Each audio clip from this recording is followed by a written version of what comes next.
Hi guys, and welcome to 90s Charge and the Two Dannies, another episode of the Two Dannies. Not going to the pub today, mostly because it's about 10 o'clock on a Sunday morning, which would probably be inappropriate. But Dan, how are you? I'm fine. It's it's nursing hangover time, isn't it? Rather than go to the pub time. Might be time for Sunday lunch soon. I am actually in sort of homage to our time away. I've been painting some more Necromunda. This guy's got a whopping chainsword with a flamer on it, so that seemed appropriate after I set so many things on fire. I think no one's going to thank you for more flame weapons. No, but I love them. So hey, yeah. So today we are going to chat about whether we think that the current Games Workshop release schedule is a bit too much, which is a really odd thing to find ourselves talking about because, Dan and I started the hobby where you chose your army, it got its release, and then you didn't see anything else for at least 5 years, if not more, depending on what you chose, Yeah. Well, I was just thinking, because I've been making a Wood Elf list because I'm playing Jeremy in 6th edition. So there was the 6th edition book, then there was 7th edition, no book, then there was 8th edition, and then there was a book for the last month, and then they destroyed the world. So that's how often it got updated, I guess, back then. And now the pace is it's phenomenal, the pace. And what's interesting is it used to be that, I don't know, for example, you'd have a unit, and then when you got the new update, they'd replace that unit and it would come out in plastic, or it would come out in a better kit, or they might potentially do a dual kit.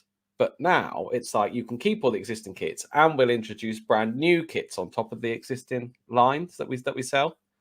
So the expansion, it's not just that it's the same thing redone, it's the expansion that I find is it's massive. Yeah, definitely.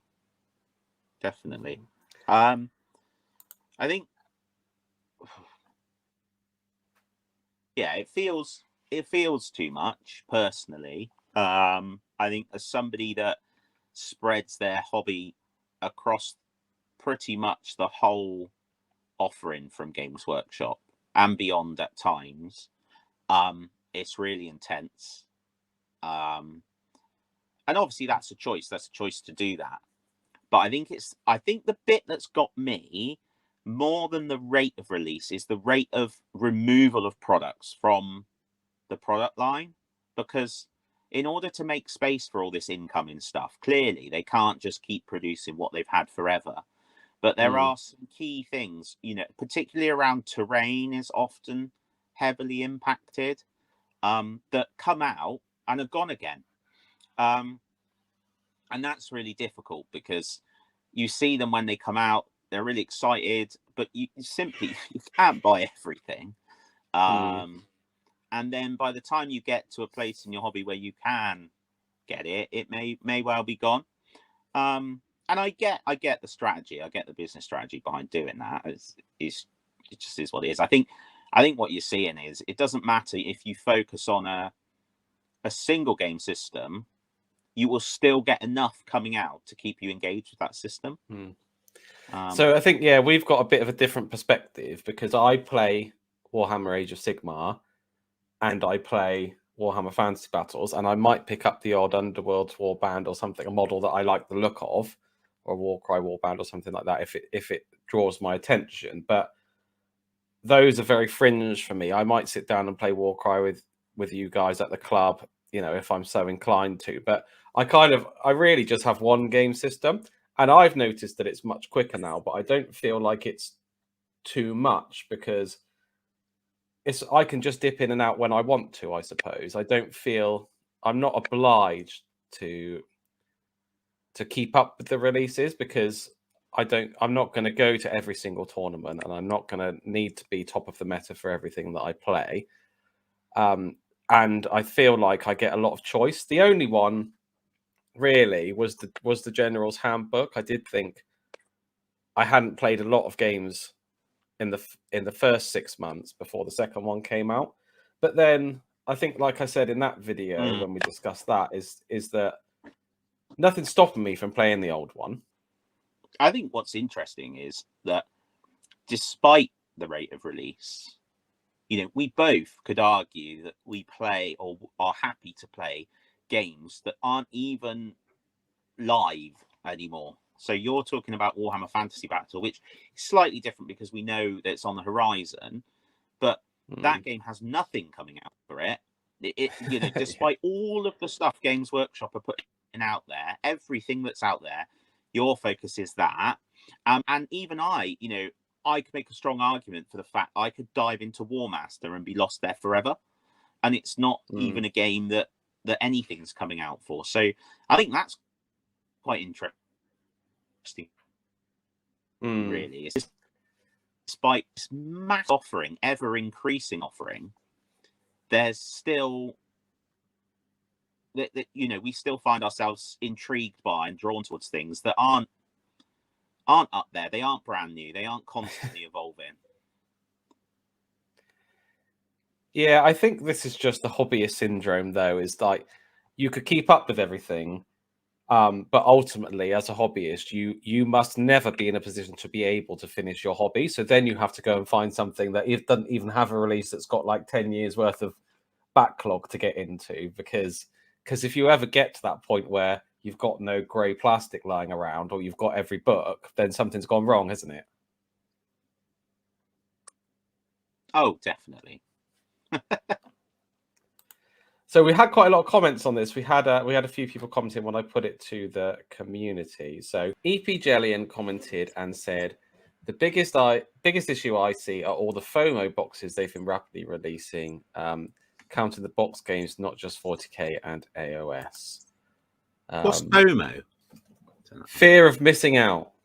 Ah, yes. Well, now that makes all the sense, doesn't it? Because that is exactly what we were talking about. This is what Curse City turned into, isn't it? Yeah. Kill Team is another one, isn't it? Yeah. No, I completely agree with this guy. He's right. This is exactly what I find frustrating is those boxes, is those fear of missing out boxes. So and a great example just happened, the latest Kill Team release with the Kazakin in disappeared, gone so quickly. Ben ordered his at 25 past 10. It comes out at 10 o'clock and it was gone.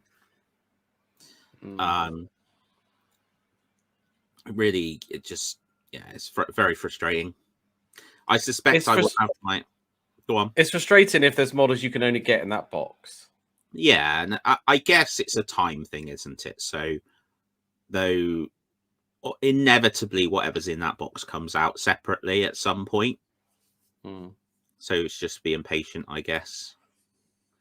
I think the other bit that I find challenging is, and I know we've discussed this because we talked about it with the General's Handbook, as you already said, but I think because the FAQs are updated so quickly, in order to keep up with this release schedule, sometimes you feel a bit lost coming back into something. And I think that's just because I dip in and out of lots of games that exacerbates that particular happening. Although I do think that they did something really cool with Underworlds to help alleviate that, which was put in the Rivals format. Yeah, I really like that. It's so good because it means you haven't got to get, the fact that you come away from Underworlds for a year or two doesn't mean you've missed out on all the cards that you need to have a good game. So I really like that. Yeah, I really like that as well. I completely agree. I think that's a format that I would always play because I know when you and I play, we like the idea that everything is balanced and that we've both got a fair chance. Yeah, and then introducing that Rivals deck just really, really helps that. Rob K commented, they should keep it up. You decide what you truly need and what rules will be played at home. And I think this is what I was saying earlier, that the more they release, the better, because we shouldn't feel. I know we just talked about fear of missing out, but we shouldn't feel pressured to buy every single release. We should just want to buy the releases that we think will help our hobby the most, I suppose. Yeah. As long as they don't sell out, then yeah, I don't feel under pressure to buy every single release for Age of Sigmar. No, but I think you are. I don't know whether you're unique you're not unique in the hobby, but I don't expect there are a huge number who are specifically interested in a single faction within a single game. Yeah, I suppose. I mean, I know you've done other things. Everybody says this to me, and they forget that I've done ghouls and that I did. You've done loads of things. I know that, but your actual interest is very focused comparatively. Well, yes. Wait for Dawnbringer Crusades, mate, because I'm going to go absolutely mental. Well, that's good. Joseph Skiles. It's more of a list of things I'm not interested in buying. I would have bought a new Gloomspite Gitz tome if it was released, or the product they released pissed me off. Like the new CSM Codex dropped important HQ choices. So for them, it seems to be they're releasing a lot of stuff all the time. This is a bit like what you're saying about me, I suppose. If you're interested in a specific faction, everything else gets all the love, and then you have to wait around. And this is really common actually in the hobby, because when we used to be able to go to Warhammer Fest, it seemed to be always when people are talking to the games designers and things, there would inevitably be someone saying, "But what about my faction?" Wouldn't there? Yeah. So I suppose it's difficult, for them to do every faction all the time. I mean, I do sympathise here because I think the Gloomspite Gitz do deserve a battle tome and need a bit of an update, and I think that they have been left a bit behind in how they perform. I think Sons of Bahamut were doing all right, but Sons of Bahamut have got a really limited amount of models, and the King Broad model is excellent and things. So it's difficult to say really, but I think if you love the faction that much, then you'll just stick with them like I did forever and a day. Okay, yeah. So in answer to the question, Dan, is their current release rate too much? So I've put yes, I can't keep up, or no, give me more. What would you say? No, give me more. Yeah, I agree. Give me more. and then I can choose what I need to buy. As long as it doesn't sell out day one, give me more. So it was 39% I can't keep up, and 61% no, give me more. So, well, thank you very much for watching, everybody. This has been the Two Dannies, and we will see you next week.